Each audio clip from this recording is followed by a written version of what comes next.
प्यारे बच्चों, नमस्कार। विज्ञान की नेस की तैयारी के लिए ऑनलाइन क्लास में आपका स्वागत है। आज हम हाजिर हुए हैं कक्षा 8 अध्याय 2 के कुछ महत्वपूर्ण एमसीक्यू लेकर के, जो आपकी नेस पेपर के लिए बहुत महत्वपूर्ण होने वाले हैं। तो प्यारे बच्चों, चैनल को लाइक कर दें, सब्सक्राइब कर दें, अपने साथियों को शेयर कर दें। तो शुरू करते हैं हम। सूक्ष्म जीव मित्र एवं शत्रु। यहाँ पर पहला प्रश्न आपकी स्क्रीन पर। आपने देखा होगा कि वर्षा ऋतु में ब्रेड और रोटी नम होकर सड़ने लगती है। ऐसा किस वजह से होता है? तो प्यारे बच्चों, ऐसा सूक्ष्म जीवों की वृद्धि के कारण होता है।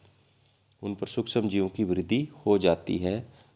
तो ऑप्शन नंबर ए यहाँ पर इसका सही है।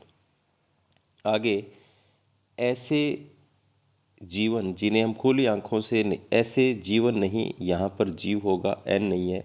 ऐसे जीव जिन्हें हम खुली आंखों से नहीं देख सकते, इन्हें केवल यंत्र की सहायता से देखा जा सकता है। इन्हें क्या कहते हैं? तो प्यारे बच्चों, इन्हें सूक्ष्म जीव कहते हैं, जिनको हम नंगी आंखों से नहीं देख सकते, जिसको देखने के लिए हम किसकी आवश्यकता पड़ती है? सूक्ष्मदर्शी की आवश्यकता पड़ती है। नेक्स्ट, सूक्ष्म जीवों को 4 वर्गों में बांटा गया है। इनमें से कौन सा वर्ग इनका नहीं है? जीवाणु भी है, कवक भी है, प्रोटोजोआ भी है, शैवाल भी है, लाल केंचुआ। ये सूक्ष्म जीवों का वर्ग नहीं है। तो ऑप्शन नंबर ई यहाँ पर गलत है। तो इस प्रश्न के हिसाब से जो पूछा है, क्या आएगा? ई ऑप्शन आएगा। विषाणु यानी वायरस भी सूक्ष्म जीव होते हैं, लेकिन इन्हें सजीव तथा निर्जीव के बीच रखा जाता है। ऐसा क्यों? ऐसा क्यों होता है? ये केवल परपोषी में ही गुणन करते हैं, ये बीमारियां फैलाते हैं, ये एक कोशिक होते हैं, इनमें कोई नहीं। प्यारे बच्चों, ये परपोषी में ही गुणन करते हैं। जब तक ये किसी जीव के शरीर से बाहर रहते हैं, तब तक आपको ऐसे लगेंगे जैसे निर्जीव हैं, इनमें कोई जीवन नहीं है। लेकिन जैसे किसी परपोषी के शरीर में चले जाएंगे तो ये गुणन करते हैं, वृद्धि करते हैं, सजीव लगते हैं। तो इसे बीज की योजक कड़ी कहा जाता है। तो ऑप्शन नंबर ए यहाँ पर इसका सही है। आगे नेक्स्ट, दो बूंद जिंदगी की अभियान के अंतर्गत किस सूक्ष्म जीव से बचाव किया जा रहा है? तो प्यारे बच्चों, पोलियो का आपने सुना होगा। पोलियो से बचाव के लिए 2 बूंद जिंदगी की पोलियो ड्रॉप्स पिलाई जाती है।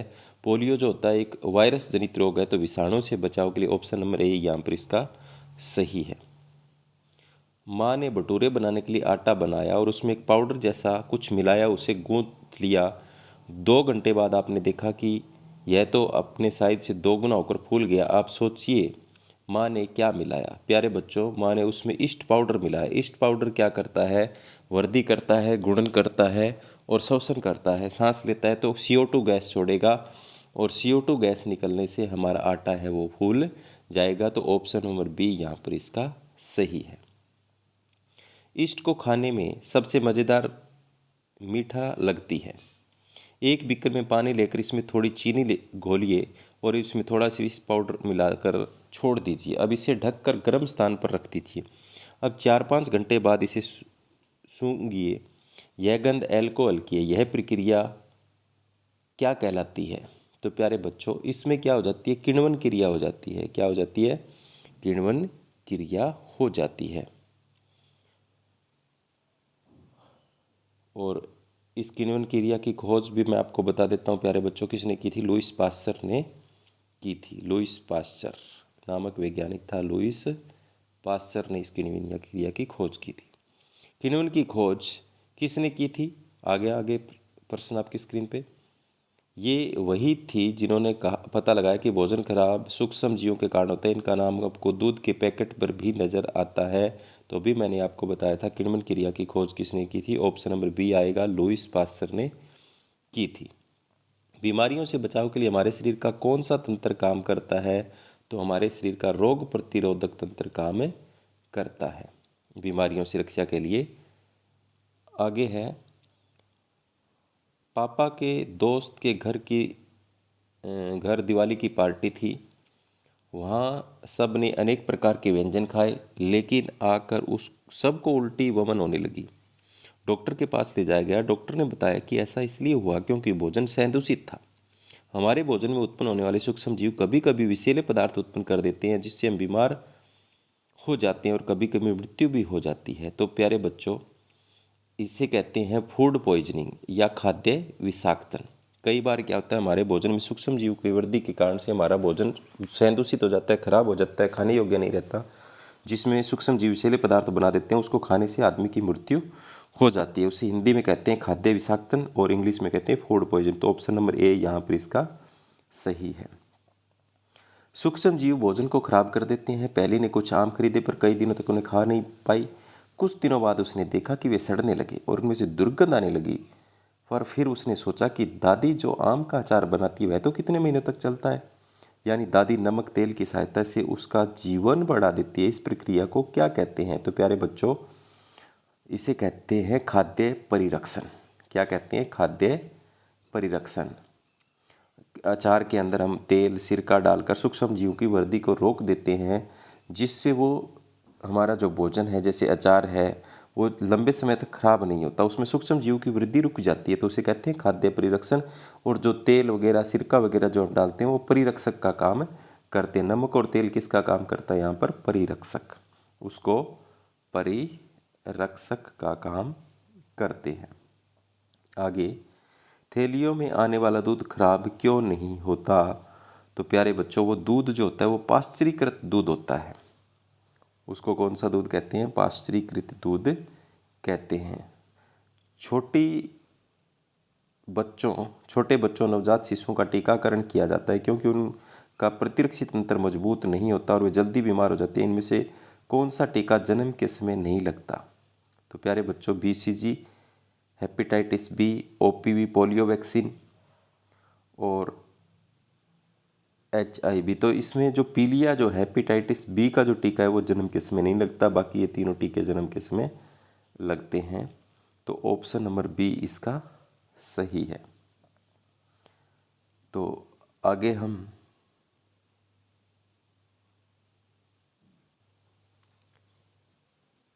नेक्स्ट, इनमें से कौन से रोग विषाणु के द्वारा नहीं होता?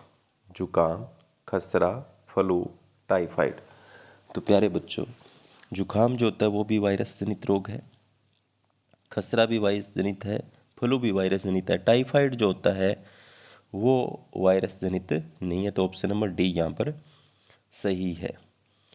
इनमें से कौन सा कार्य सूक्ष्म जीव करते हैं? पर्यावरण को साफ रखना, नाइट्रोजन का स्थिरीकरण करना, दूध से दही बनाना, अल्कोहल बनाना, सभी इनमें से कोई नहीं। तो प्यारे बच्चों, साफ रखना भी, नाइट्रोजन का स्थिरीकरण भी, दूध से दही बनाना भी, अल्कोहल बनाना भी, सभी काम करते हैं। तो ऑप्शन नंबर ई यहाँ पर इसका सही है। माँ ने सचिन को गुनगुना पानी दूध पीने के लिए दिया, लेकिन सुनील दही खाना चाहता था। माँ ने थोड़ा सा दही लेकर दूध में मिला दिया और कहा कि वो दोपहर में आकर देखेगा तो उसका दूध जादू से दही बन जाएगा। दही में कौन सा बैक्टीरिया पाया जाता है प्यारे बच्चों? तो दूध को दही में बदल देता है। तो आपको पता है वो बैक्टीरिया होता है लैक्टोबैसिलस। Option number A. मवाद वाले घाव को ठीक करने के एक साधन के रूप में नीले फफूंद वाली रोटी का उपयोग किया जाता है, लेकिन बाद में यह खोज एक वैज्ञानिक जिनका नाम अलेक्जेंडर फ्लेमिंग था ने 28 सितंबर 1928 को की थी। इसकी व्युत्पत्ति एक फंगस से। इसका नाम क्या है? तो प्यारे बच्चों, अलेक्जेंडर फ्लेमिंग ने उस फंगस की जो खोज की थी उसका नाम क्या है? पेनिसिलिन। हमें छींकते या खांसते समय अपने मुंह और नाक पर रुमाल रखना चाहिए। ऐसा इसलिए करना चाहिए ताकि संचरणीय रोगों से बचाव किया जा सके। यह एक अच्छी आदत है ताकि कोई डिस्टर्ब ना हो। सभी इनमें से कोई नहीं। तो प्यारे बच्चों, संचरणीय जो रोग होते हैं उससे बचाव के लिए हमें ऐसा करते हैं। ऑप्शन नंबर ए इसका सही है। सबसे अलग छांटिए। मादा एनाफ्लीज मच्छर, एडीज मॉस्किटो एडीज मच्छर, फाइलेरिया वॉर्म, एंटीबायोटिक्स। तो यहाँ पर क्या है? ये तीनों तो क्या हैं? जीव हैं। ये एक दवाई है। सूक्ष्म ये क्या है? सजीव कह सकते हैं जैसे इनको। तो ये क्या है? एक दवाई। ऑप्शन नंबर डी यहाँ पर इसका सही है। या ये फिर रोग कारक हैं, ये रोग को ठीक करने वाली, ऐसे कह सकते हैं। इनमें से कौन सा रोग वायरस जनित नहीं है? तो प्यारे बच्चों यहाँ देखो, खसरा, चिकन पॉक्स, पोलियो, हैजा। तो यहाँ पर खसरा भी चिकनपॉक्स भी, पोलियो भी, ये तो क्या है, वायरस जनित रोग हैं। एजा जो है विब्रियो क्लेरी से होता है, ये वायरस जनित नहीं है। इनमें से कौन सा रोग प्रोटोजोआ जनित है? तो प्यारे बच्चों, टाइफाइड, हेजा, मलेरिया, पोलियो, तो प्रोटोजोआ जनित पूछा है, तो यहाँ पर टाइफाइड भी नहीं है, हेजा भी नहीं है, पोलियो भी। मलेरिया जो है वो एक प्रोटोजोआ जनित रोग है, तो ऑप्शन नंबर सी यहाँ पर सही है। इनमें से कौन सा रोग वायु द्वारा संचरित नहीं होता?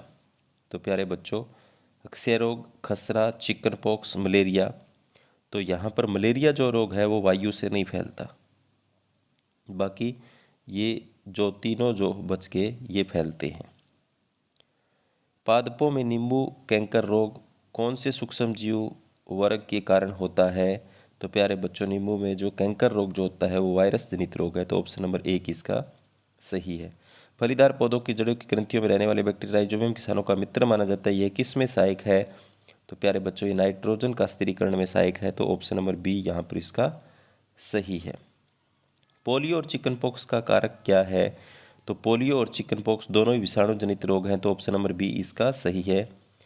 ऐसे दवाइयाँ जो सूक्ष्म जीव द्वारा बनाई जाती है, ये बीमारी पैदा करने वाले सूक्ष्म जीवों को ख़त्म कर देती है, जिसे पेनिसिलिन, जैसे पेनिसिलिन इन्हें कहा जाता है। तो प्यारे बच्चों, ऐसी दवाइयाँ जो एक सूक्ष्म जीव से प्राप्त होती है, दूसरे सूक्ष्म जीव के लिए हानिकारक होती है, तो उसे कहते हैं एंटीबायोटिक दवाइयाँ, तो ऑप्शन नंबर ए यहाँ पर इसका सही है। मलेरिया प्रोटोजोआ प्लाज्मोडियम वाइवेक्स के द्वारा होता है, इसका वाहक कौन है?